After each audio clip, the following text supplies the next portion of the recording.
ఓలేటి భారతీ గారి ఆధ్వర్యంలో హరికథ అనే ఒక చక్కటి డాక్యుమెంటరీ కూడా చిన్న రచయితల ద్వారా నేను నిర్మించాను.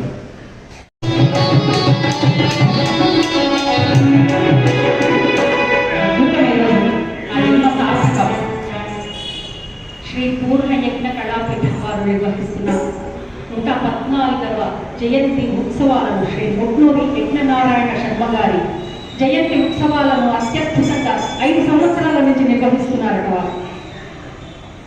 ఏమండి, సంవత్సరికాలే చేయడం లేదు, దశ దినాలే చేయడం లేదండి. చనిపోయిన రోజు తండ్రిని 3 రోజులు హరికథ మహోత్సవాలు ప్రారంభించినటువంటి ఈనాటి ముఖ్య అతిథి ప్రముఖ సాహితీవేత్త డాక్టర్ ఓలేటి పార్వతీశం గారికి మా 3 సంస్థల తరఫున ధన్యవాదాలు తెలియజేసుకుంటున్నాం. అలాగే ఈ కార్యక్రమాన్ని నిర్వహించడానికి ముందుకు వచ్చినటువంటి శ్రీ ముత్తూరి కామేశ్వరరావు గారికి కూడా మా ధన్యవాదాలు. ఈరోజు చక్కటి హరికథా కార్యక్రమం చేయడానికి చేసినటువంటి శ్రీమతి పద్మాల ఆచార్య భాగాచార్యులు గారు, వారికి సహకరించిన కీబోర్డు మీద శంకర్ గారికి, తర్వాత తబలా మీద అనుమతి గారికి ధన్యవాదాలు తెలియజేసుకుంటున్నాం. పత్రికా మిత్రులకు ఈ కార్యక్రమాన్ని నిర్వహిస్తున్నటువంటి మీ అందరికీ కూడా ధన్యవాదాలు తెలియజేసుకుంటూ వెంటనే హరికథ జ్ఞానం ఉంటుంది. కార్యక్రమాన్ని జయప్రదం చేయవలసిందిగా కోరుతున్నాను.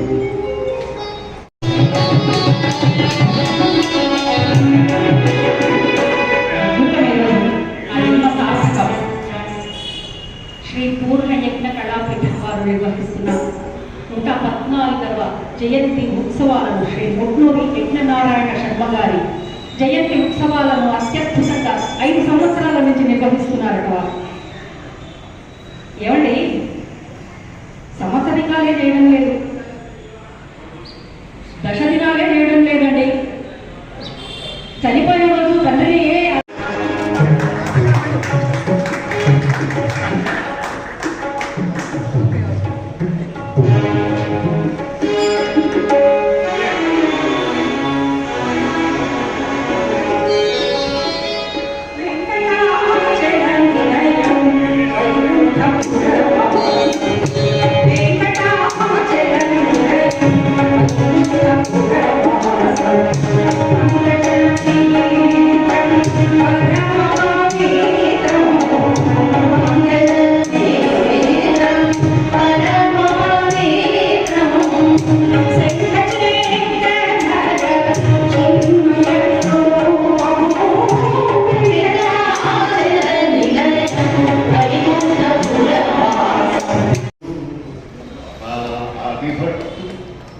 అది కథకులందరూ కూడా నమస్కరించుకునేటువంటి ఆదిభట్ట నారాయణదాస్ గారి పాదాలకు నమస్కరిస్తూ ఈ కథ సభలో ఏదైతే 3 రోజులు జయప్రదంగా జరగాలని నా అభినందనలు తెలియజేస్తున్నాను.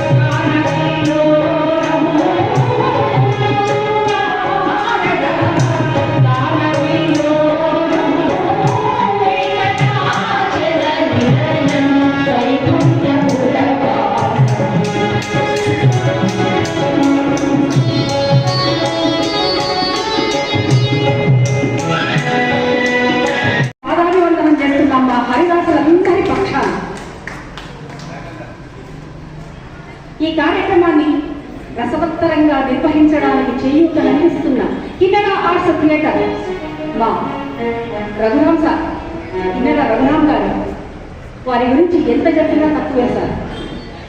ఫిలిం సెన్సార్ బోర్డు సభ్యులుగా ఉన్నారు, నంది అవార్డ్స్ కమిటీలో మెంబర్గా ఉన్నారు.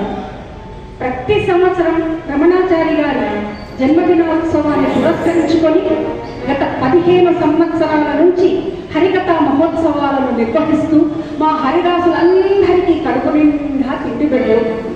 కరోనా లాంటి భయంకరమైన కాలంలో హరి హరిదాసులను ఆదుకున్న ఆపన్న హస్తమాచేరి సంస్థ నిర్వహించడానికి దాదాపుగా ఒక అనుచార సంస్కృతిగా ఏర్పడి ఉంది. ముఖ్యంగా ఇది శంకరమఠం ప్రాంగణంలో జరగడం అనేది ఈ హరికథా మహోత్సవాలకు 3 రోజుల పాటు జరుగుతాయి. ఒక విశేషమైనటువంటి ప్రాచుర్యం కలిగిన సందర్భం. పైగా ప్రారంభం శ్రీమతి పద్మనాయ ఆచార్య దానికి వారు హరికథకులలో ఇక్కడ ఉన్నవాళ్ళు. తెలంగాణ రాష్ట్రంలో మనం లెక్కపెట్టిన చాలా తక్కువ మంది దొరుకుతారు.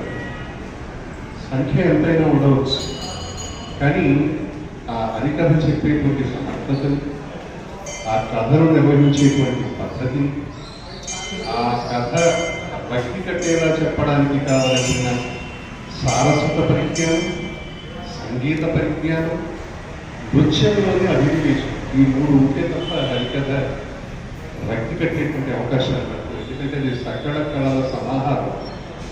దానిని బాగా జీర్ణం చేసుకుని ఆ కళలలో అభినవేశాన్ని సంపాదించినటువంటి కుమారయ్య ఆచార్య గారు ప్రారంభించిన ఆ ప్రశంసా పత్రాన్ని ఎన్లార్జ్ చేయించుకొని ముందు రూమ్లో పెట్టుకుని రోజుకో 2-3 సార్లు దోసుకుంటూ నాకు ఎంత గొప్ప సన్మానాలు చేశారండి, ఇంకా ఎవరు చేస్తారని ఎదురు చూస్తూ చెయ్యని వాళ్ళని తిట్టుకుంటూ ఇలా సాగుతుంది. ఇంకేమిటండి వాడి దాని ధ్యానం ఏమిటి, వేదాధ్యయనం ఏమిటి, చెడిపోవడానికి ఒక్కటి చాలు. అలాగే అందరూ వెళ్ళి భృగు మహర్షిని ప్రార్థించారు. ఎవరో చెప్పారు, ఎవరో చెప్పడం ఏంటండి, వేరే ఎవరో చెప్తే మేము వింటామా? నారదుల వారే చెప్పారు. అలాగైతే సరే ఏమని చెప్పారండి? ఏమండి ఎవరైనా పొగుడుతూ ఉంటే ఇంకా మనము మళ్ళీ అడిగి చెప్పించుకుంటాం కదా. అలాగే భృగువు అడుగుతున్నాడు, ఏమని చెప్పారు? ఏమిటండి? బ్రహ్మ విష్ణు మహేశ్వరులు ముగ్గురిని పరీక్షించడానికి మీరు మాత్రమే తగిన వారట. అలాగైతే వెళ్తా, తప్పకుండా వెళ్తా. ఎప్పుడు వెళ్ళాలి? ఎప్పుడు ఎందుకండి? తక్షణం బయలుదేరండి. అలాగే సంతోషం. ఏమండి మనం ఎక్కడికైనా బయలుదేరాలంటే ఎన్నో చదువుకుంటాం, బ్యాగ్ చదువుకుంటాం, చెప్పులు చూసుకోవాలి, సెల్ ఫోన్. బ్రహ్మరాత అంటే అర్థం కానిది. మాకు ఉంటారండి సార్, టీచర్స్ ఉన్నారు సార్ ఇక్కడ లేదు. మా టీచర్స్కి చాలా భయంకరమైన శిక్ష ఈ కరోనా కాలం తర్వాత వచ్చింది. ఏమీ అర్థం కాదు. వాడు 10th క్లాస్ పిల్లగాడు కూడా చదవలేకపోతున్నాడు, తను రాసింది రాయలేకపోతున్నాడు, చిన్న సరళ పదాలు కూడా రాయలేకపోతున్నాడు. మొన్న తీసుకొచ్చి రాయండిగా అంటే హాఫ్ పేజీ తీసుకొచ్చి అలా పెడితే, ఒరే నాన్న చదవరా అంటే వాడు, నేను చూసి విసిగిపోయి వాడిని వెలిపించి మళ్ళీ చదివించా. చాలా కష్టంతో కూడా తీసుకొని చదివాడు. నెక్స్ట్ చూద్దామని ఇంకో నోట్బుక్ చూస్తే ఏమీ వెళ్ళలేదు. వాడిని వెలిపించి మళ్ళీ చదవమని చెప్తే గంట సేపు చూసి, మేడం అప్పుడంటే రాసా కానీ నాకు కూడా అది చదవడానికి రావడం లేదండి అన్నాం. ఎంత భయంకరమైన పరిస్థితి అండి. అంటే చదవడం అనేది అనేది బ్రహ్మరాత. డాక్టర్స్ రాత కూడా అలాగే ఉంటుందండి. ఎవరైనా డాక్టర్ ఉంటే క్షమించండి మిత్రుల, అది మీకు మెడికల్ షాప్ వాళ్ళకి మాత్రమే అర్థమవుతుంది, కన్సల్ట్ ఉంటుంది కాబట్టి క్షమించండి. అట్లా అంటే మీరు కూడా బ్రహ్మదేవుడే, అట్లా సంతోషపడ.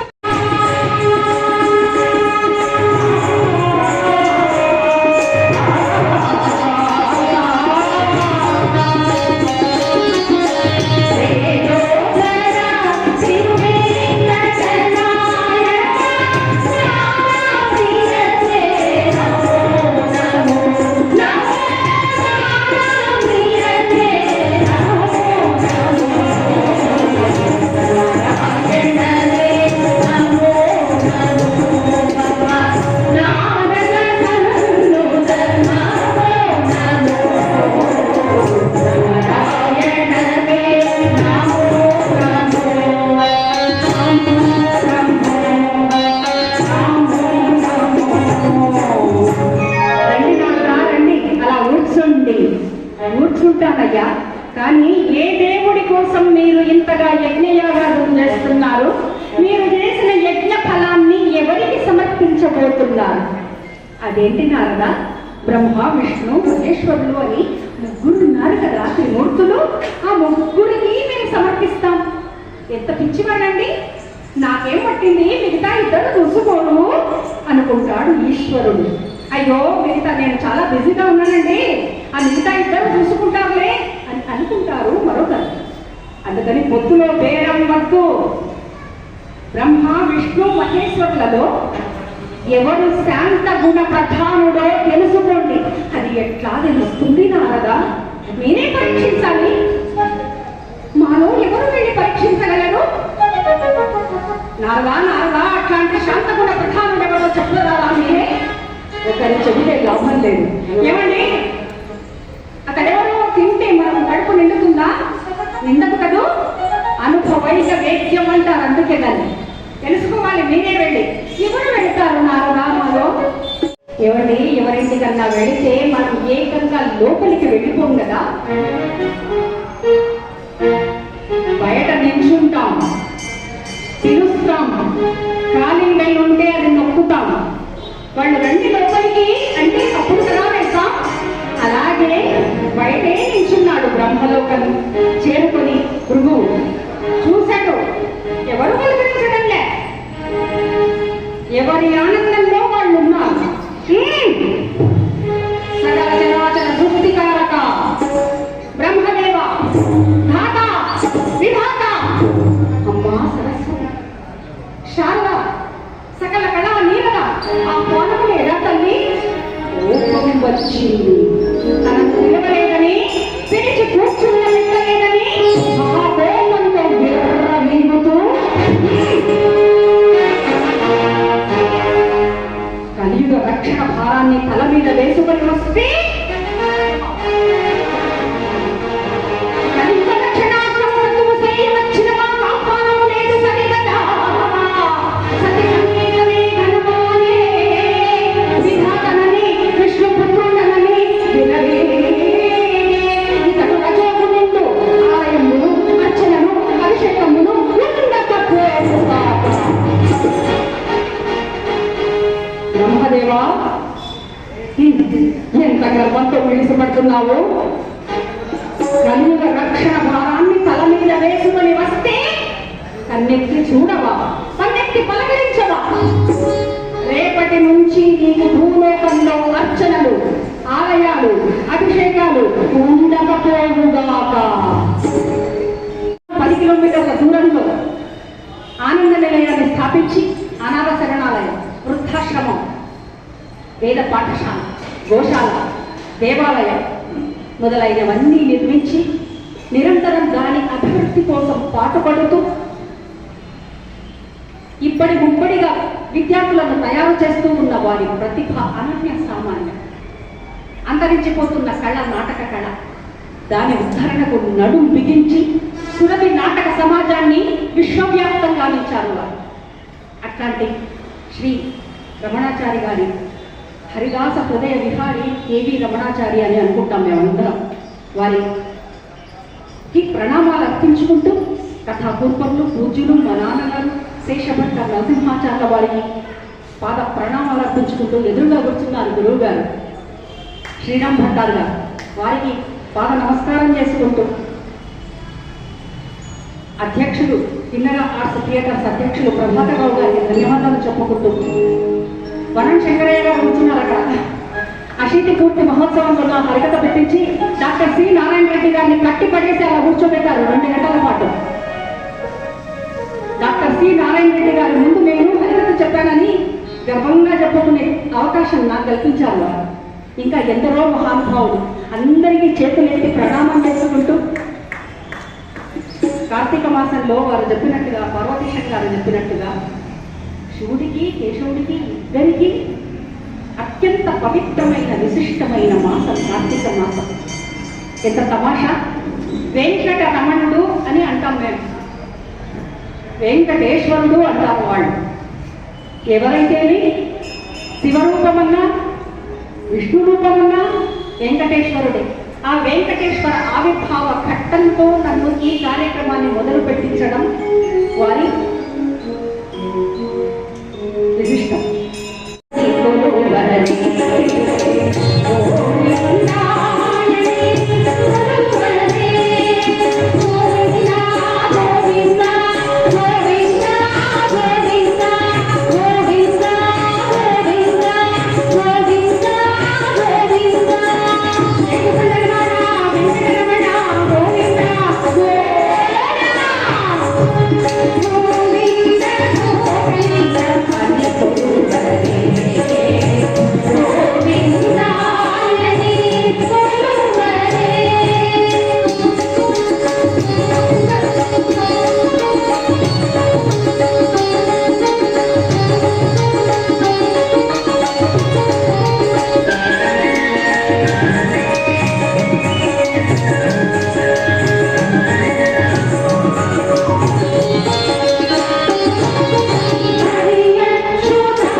14 లోకాలు దాటి వచ్చా.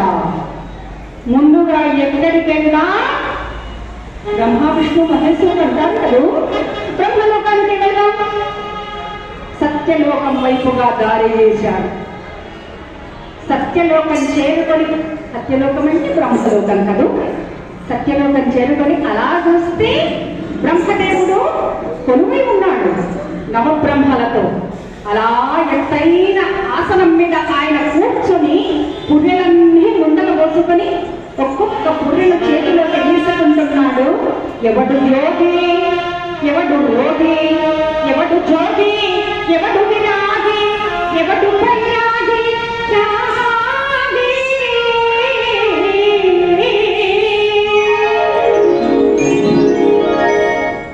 మానవుల పూర్వ జన్మ కర్మలను బట్టి వాళ్ళ నెక్స్ట్ జన్మ ఉంటుంది. ఈరోజు ఏమైనా మనం చేసుకుంటేనే కదా నెక్స్ట్ జన్మలో మళ్ళీ ఆనందంగా ఉండడానికి ఆ విషయం తెలియదు మనకు. అందుకే ఏమనుకుంటాం, ఏమిటోనండి దేవుడు ఆ ఎదురంటి వాళ్ళకి చాలా అద్భుతమైన జన్మ ఇచ్చాడు, నాకేమిటండి ఇంత దరిద్రపు జన్మ అనుకుంటాం. కానే కాదు, మనం చేసుకున్న పుణ్య పాప కర్మలను బట్టి భగవంతుడు మనకు ఇస్తాడు ఆయుర్దాయం కానీ యోగం కానీ.